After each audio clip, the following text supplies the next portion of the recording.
Hello students, इस lecture में हम स्टडी करेंगे average molecular mass of polymers. ये टॉपिक बोर्ड के साथ साथ आईआईटी और नीट के लिए भी वेरी इंपॉर्टेंट है।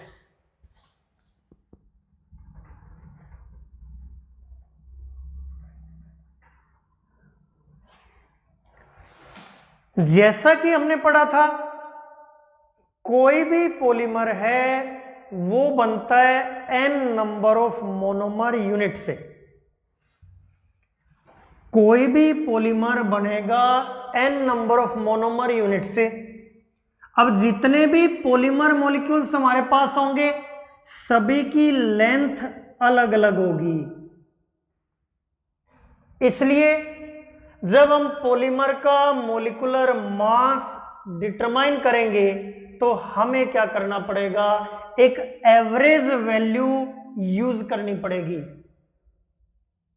हमारे पास जो पॉलीमर के मॉलिक्यूल्स प्रोड्यूस होंगे सभी की लेंथ अलग होगी। अब अलग अलग लेंथ की कई सारी चेन हमें मिलेंगी, इसलिए जब भी मॉलिक्यूलर मास यूज करेंगे किसी भी पॉलीमर के लिए हमें मॉलिक्यूलर मास की एवरेज वैल्यू यूज करनी पड़ेगी और उसको हम बोलेंगे average molecular mass.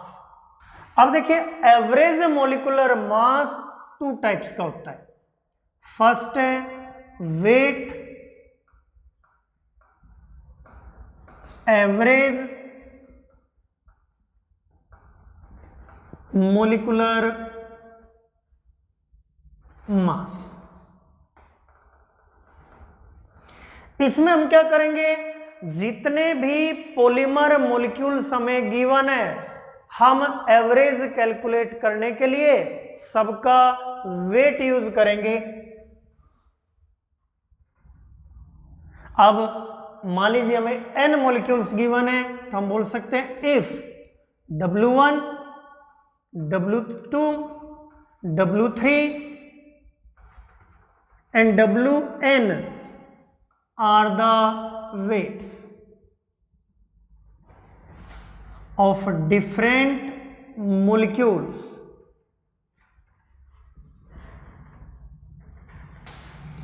having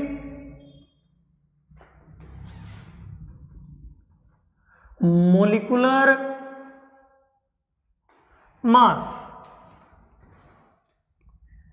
M1, M2, M3 and Mn respectively।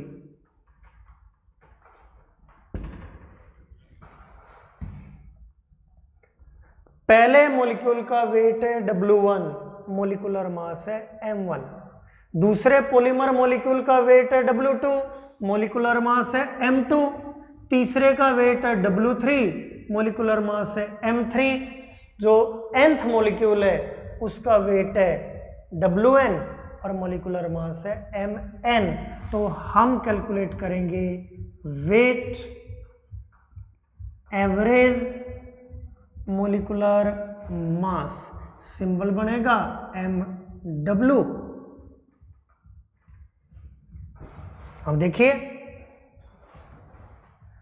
W1 into M1 plus W2 into M2 plus W3 into M3 plus Wn into Mn divided by W1 plus W2 plus W3 plus Wn। इसको बोलेंगे wait average molecular मास। दूसरा calculate करेंगे number average molecular mass.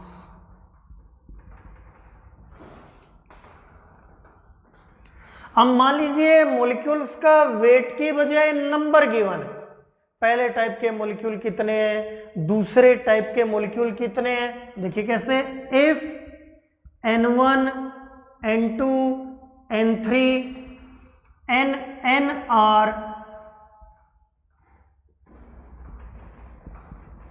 number of different molecules having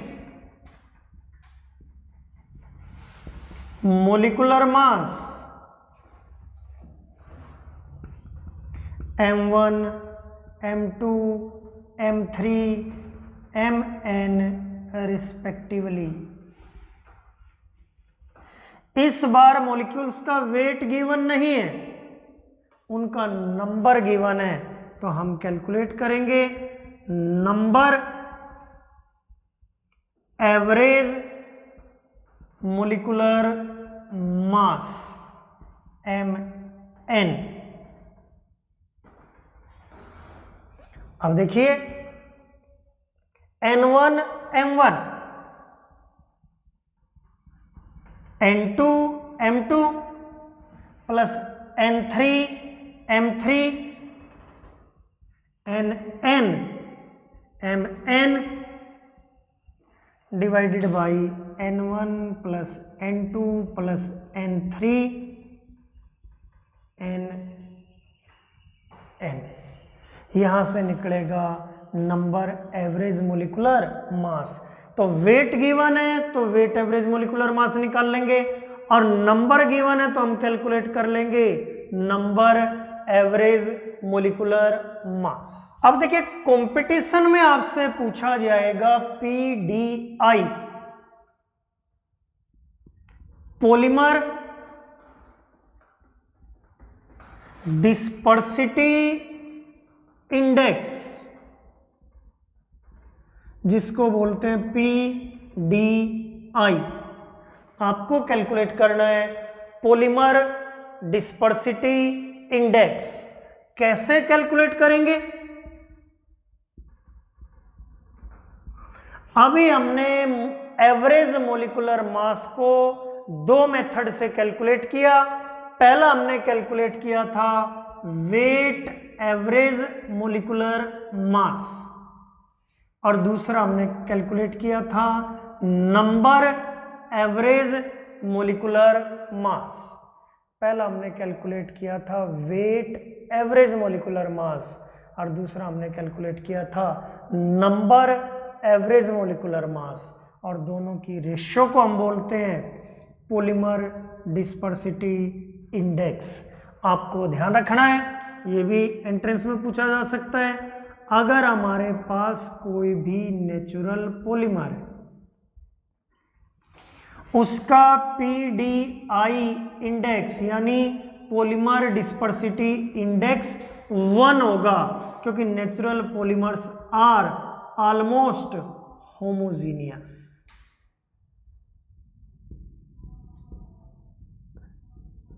आप सभी जानते हो जहां एक सिंगल फेज होता है, थ्रू आउट एक जैसा होता है, उसको बोलते हैं होमोजीनियस। और जिसमें एक से ज्यादा फेज होते हैं, डिफरेंट फेज होते हैं, उसको बोलते हैं हेट्रोजीनियस। और आपको ध्यान रखना है जो सिंथेटिक पॉलीमर्स होते हैं उनका PDI index is greater than 1। उनका जो पीडीआई इंडेक्स होगा वो 1 से क्या होगा, ज्यादा होगा, क्योंकि वो जर्नली हेट्रोजीनियस मिलेंगे। तो इस ढंग से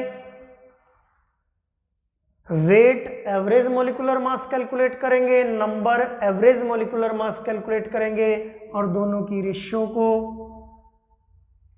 बोलेंगे पॉलीमर डिस्पर्सिटी इंडेक्स।